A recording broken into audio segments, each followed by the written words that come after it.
My guest today is Nicola Breyer, the Managing Director at Qwist, an independent European open banking platform provider. Her career spanning over 25 years.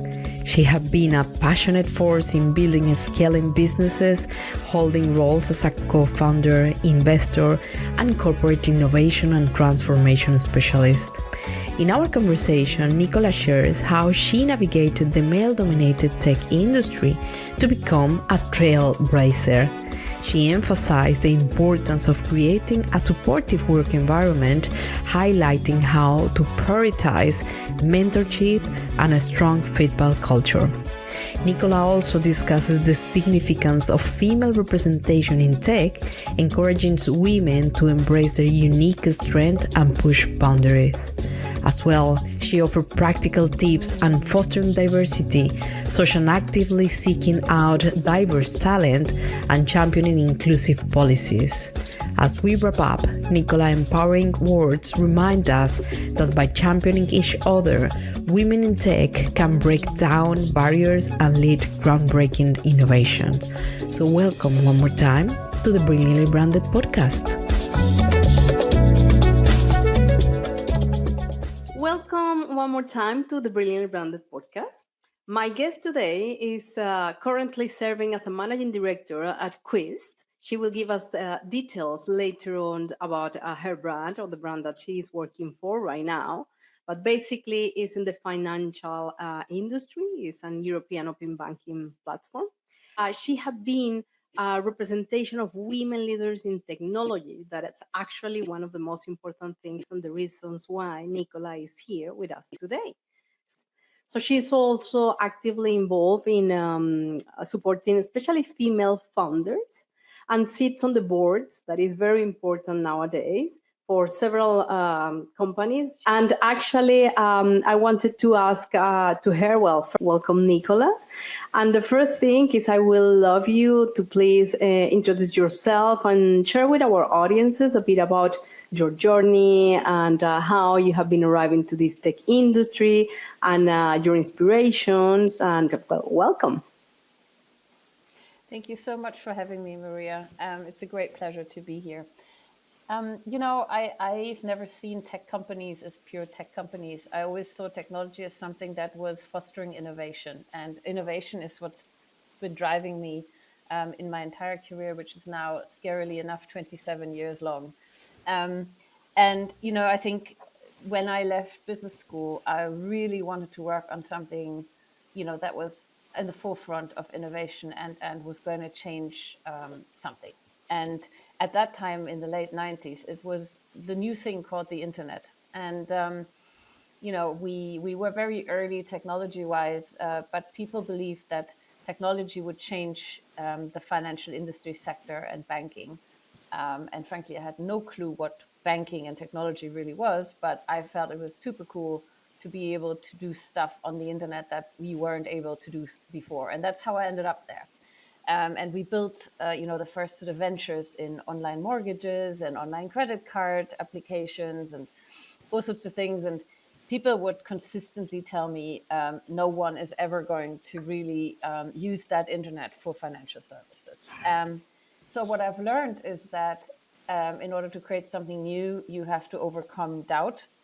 You have to believe in something. And you need to believe in something that's bigger than yourself or the company you work in, right? You need to believe in a movement, and you need to believe in big trends that will change what we do. Over the times were a bit difficult in the internet sector. We had a big first crash in early 2000s. And I then moved sectors into fast-moving consumer goods, as you pointed out. And I learned so much in that time. And I worked commercial and growth roles there, but a lot of product innovation that we then took to the market in different countries around the world. But what I really learned there was that stuff happens when you do a forecast. Being able to work with people who produce stuff, and the warehouse managers and the production leaders. Today we produce code, and if you put a forecast into a Google Sheet or an Excel spreadsheet, the effects are not as quickly tangible. But really, I learned there that, there's a whole supply chain happening once you forecast, right? So in this case, bottles get bought, apple trees get planted, containers get booked. So there's a whole lot of thing and people who get impacted by, as a pretty young person at that time, getting your forecast wrong. And I think that's something that I've taken with me from that phase, and also a lot of negotiation with large retail chains whose buyers are obviously notoriously interesting to work with. Yeah. But it really, really drew me back to the digital world, and through transforming a media company to a digital business model, I ended up in this beautiful tech industry again, and more recently, for the last 6 years, I've been in FinTech. And Wow, that here, is quite I really something. believe that what we're doing here is changing a whole sector, and I really believe that whether it's the finance industry or other, we're moving towards a data economy. The way we deal with data, the way we share our data is going to be drastically different going forward. The EU is a leader in this field, and this is why I love being here and talking to very, very smart people to jointly, as an ecosystem, drive the open data economy forward. Yeah, when you are referring to data economy for our listeners and to give more information about your experience, what does exactly mean? I mean, I think we all share a lot of data today, which we give away for free. We all love, or for free, or for the little comforts of social media and other. Or we protect our data so much that we keep it safe, right? And that perception is particularly strong in Europe, where we have a lot of data protection laws. We are very careful with our personal data. And whilst that is changing a little bit in the more digital native generations, it is still a topic. However, a lot of companies think they own data, and they've been able to take benefits from having our data, and they've kept them to themselves. And now the lawmakers have said, okay, we need you to open up. We need you to make that data available to the people who've created it. Mm-hmm. And so that's something that is more and more being implemented. It started with banking, where we had to all get access to our bank account data and share certain information with others. This was open banking, and it is now quite a while ago that was implemented.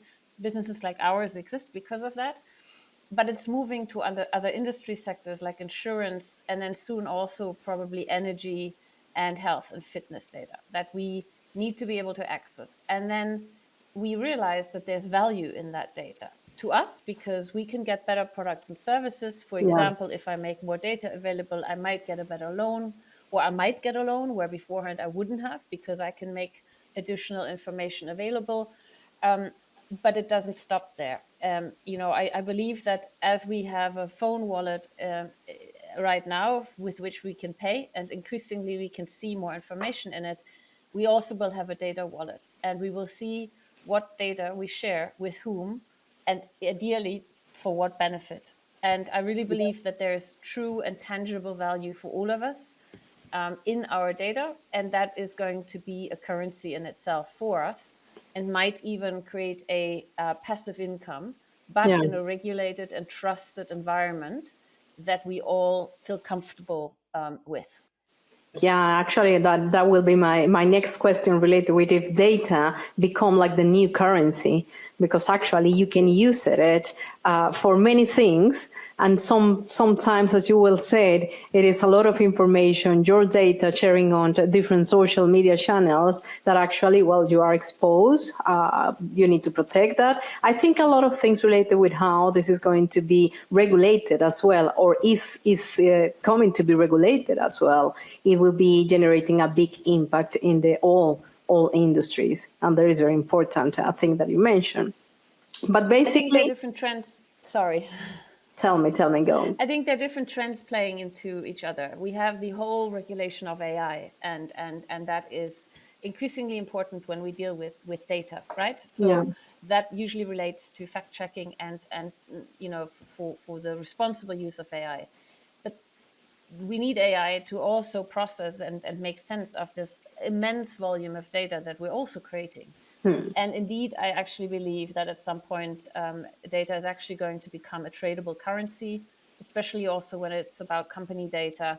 And you know, we're not quite there yet, but you know, with in we are going to get the digital euro in Germany. We have the whole blockchain crypto topic, which is all purely digital. So I think the whole system is moving that way. But it Yeah. gets less and less tangible, right? So it gets more and more abstract. So very far from my little world of apple trees being grown and stuff. And we need responsible people to orchestrate it. We need trust ecosystems to work within, and that is, we're at the very beginning of all of this.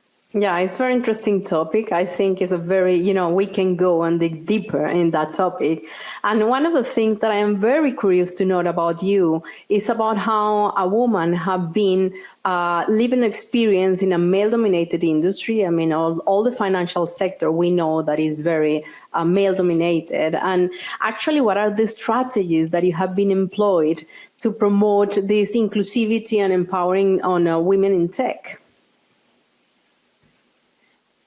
You know, I think I was probably, I wouldn't say I was a bit naive or ignorant when I first started out, because I never was conscious of the fact that I was one of the few women. I've always had great male mentors, I think.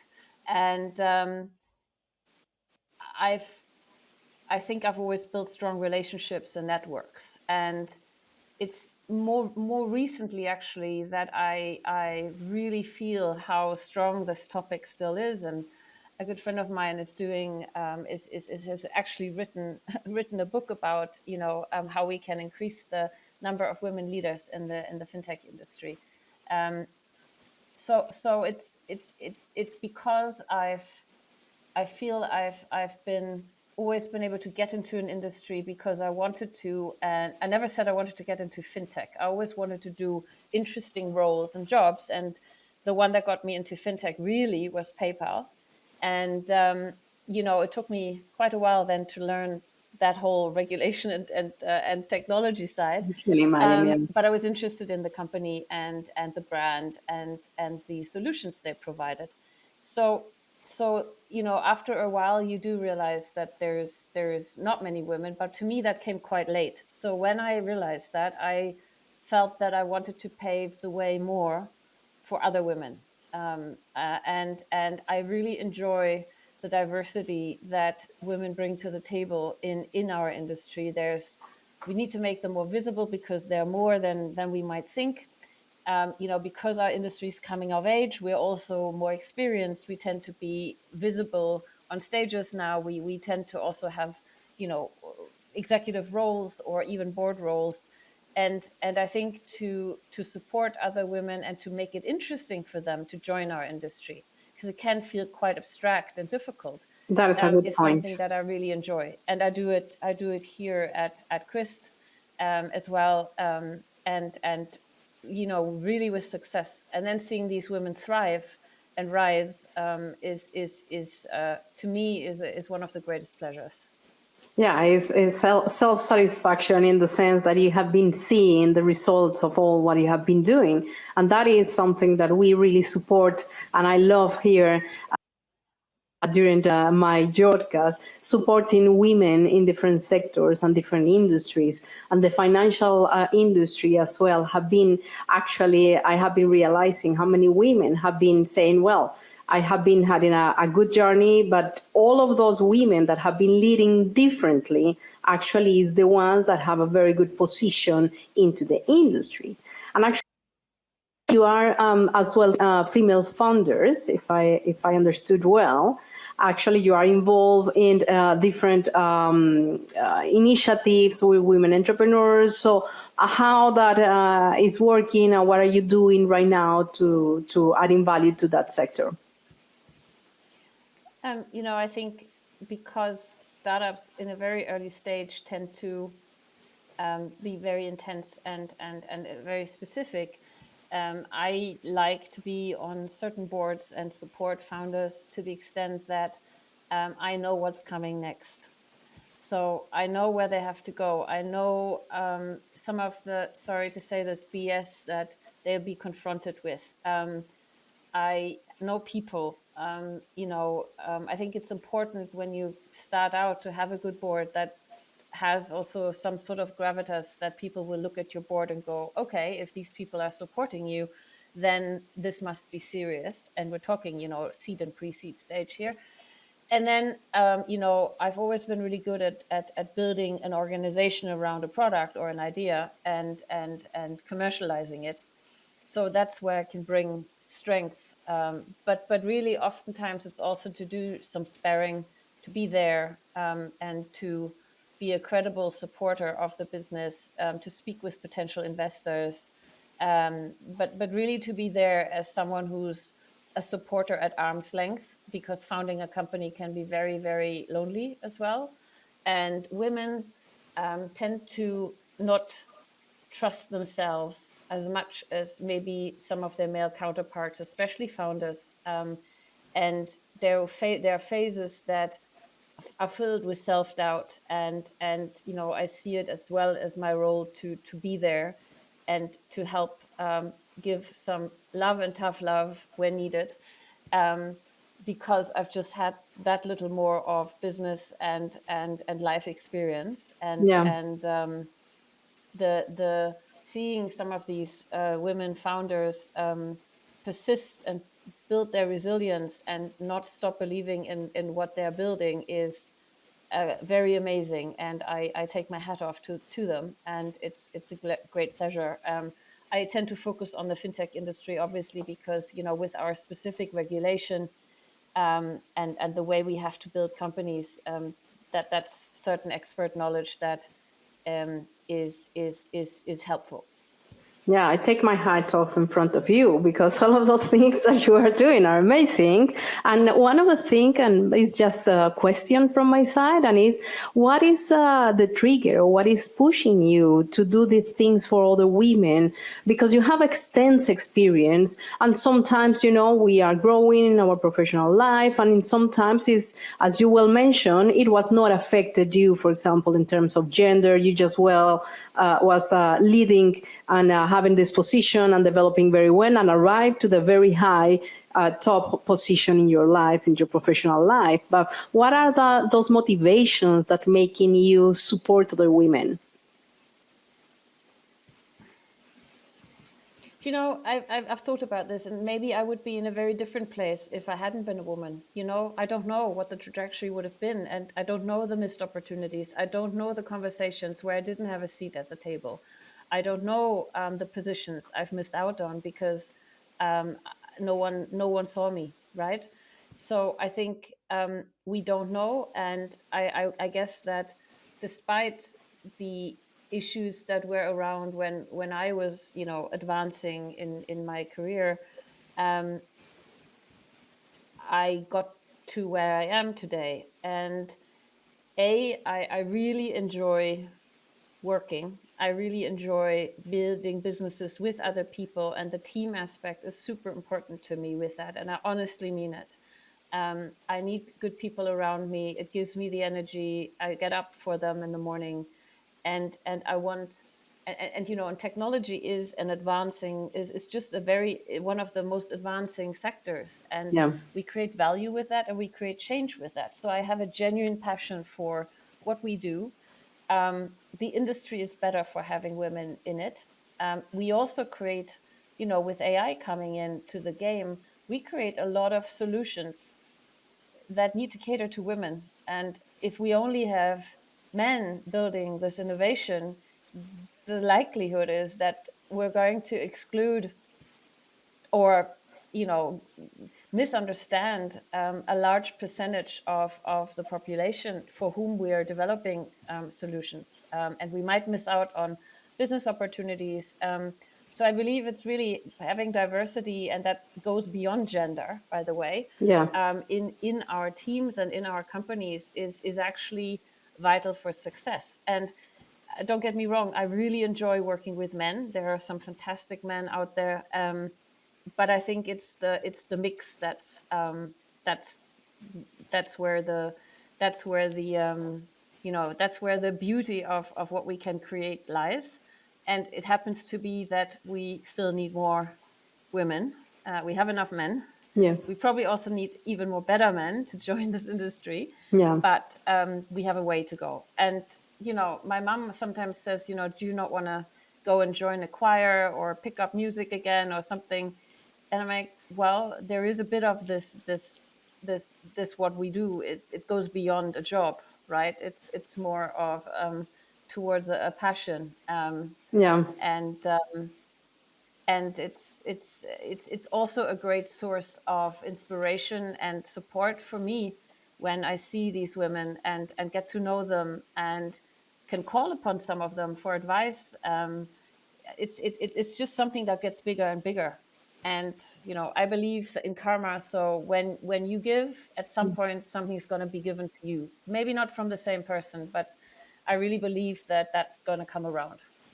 Yeah, that's true. This is a lovely words, because actually, when you are in that industry and you have this mentality and this mindset to help others, and still, I think that probably we can make a call about you. You said we are missing women in the financial industry, but how sometimes some women wanted to jump to that environment, knowing that not everybody have the mindset that you have, for example. I think you just need to make it more interesting, right? I mean, I see. Um, I mean, it's. I think you need to make it accessible in the sense that it's not an environment that's different from many others. The product and the solution is different, but most companies today are software companies, even the ones that produce, beauty, care, cosmetics, or luxury goods. And everyone works with technology today, and so I think we just need to get away a little bit from the technology angle, except for when you're a developer, then that's your job. Yeah. We need to explain more that we're selling solutions that solve problems. Women love that. And that it's understandable. It's not so complex. It's not so difficult to understand, that it's not interesting. So I think we need to talk a more hands-on language, and then and explain the opportunity to shape and create in these companies, which appeals to a lot of women. And then we have to create good work cultures. We have to Yeah. create work cultures where everyone feels comfortable, yet being, high performance and very fast. But we need to create safe working environments, in the sense that our values should not just be something that's written on the wall, but Yeah. really that's lived. Yeah, exactly. Because women will not tolerate bad working cultures, not anymore. And if you're constantly mansplained to or talked over, then women will leave. Yeah, They exactly. they don't they don't stay. They don't stay and accept it anymore, and they don't need to, because we need that talent. Yeah, cultures based on respect and generating that self-confidence that make us really succeed. And actually, all those words are wisdom words from your side. I have to say thank you, and I appreciate what you have been sharing with us today. And one of the, just to wrap up, and knowing what you know today, what are the recommendations will you give? Well, you have been given a lot, but one specifically to all those women, especially that wanted to probably start their own company or wanted to do a similar journey that the one that you have had until now? I think you need to find out who you really are, and then be your authentic self and not lie to yourself. So, taking jobs because the job sounds good or the title sounds good or the pay is great, only will go so far. If you don't actually really enjoy what you're doing and get up every day and can motivate yourself, no one else will motivate you. You have to be able to do that on your own. So I think it's really important that you don't fool yourself and say, I want that job because it gives me status, money, or something. But you need to know what's behind it. So I always tell people that, being a managing director of a company is first and foremost a duty, and it comes with a lot of responsibility and liability, and you literally serve a company. And so, be cautious as to what you get yourself into. That's, I think, one. I think you need to really know yourself, and get to know yourself and understand why is it that something attracts you. And I think the second thing is then to really build yourself a very strong network of people who you can trust, Yeah. people who you can be true to, and people who will support you no matter what. And as I said before, I think this comes from giving as well as taking. There are always phases in life when we need one or can give more and need to take more, but it needs to balance out. Support other women. If you hear about a speaker slot, recommend someone else. If there's an award to nominate someone else for, do it, because it will come back to you. And then the third thing is be aware of what you bring to the table, be it as a founder in terms of bringing investment in, be it as an employee. I am pretty certain that I have not had the best salary in comparison throughout most of my career. And I am a prime example of not negotiating particularly well for myself. Therefore, again, it's important to have good advisors to help you straighten your back and stand up for yourself. And I think those 3 points would have been helpful to me when I started out, and someone to tell them to me over and over again. So I think these are the ones I'm going to go with. Yeah, very wise what you just deliver and let our audiences know, because, in the sense of looking for that support and learning what you don't need to know everything. And that is one of the things that I consider sometimes myself, I'm talking from women's side, that, you need to know everything. You need to know how to negotiate your salary. You need to know how to do absolutely everything. And if you don't know, you go and learn. But actually having mentors is very important in all this journey. Well, Nicola, yeah, you are completely right. I'm so happy to having you here, sharing your knowledge, your wisdom, your experience. Well, thank you very much, Nicola. Thank you so much, Maria, for having me. We hope you have been inspired by this content and join us for future episodes of the Brilliantly Branded podcast. We will continue exploring the power of branding and the stories behind successful brands. And remember, if you know a woman who has built a successful brand with a unique approach and a story to share, please refer them to our podcast. We would love to learn from their experiences and share their story with our listeners. Stay tuned for most episodes of Brilliantly Branded, and don't forget to follow us on Instagram, LinkedIn, on our YouTube channel for more branding insights and women empowerment. Until the next episode, ciao ciao.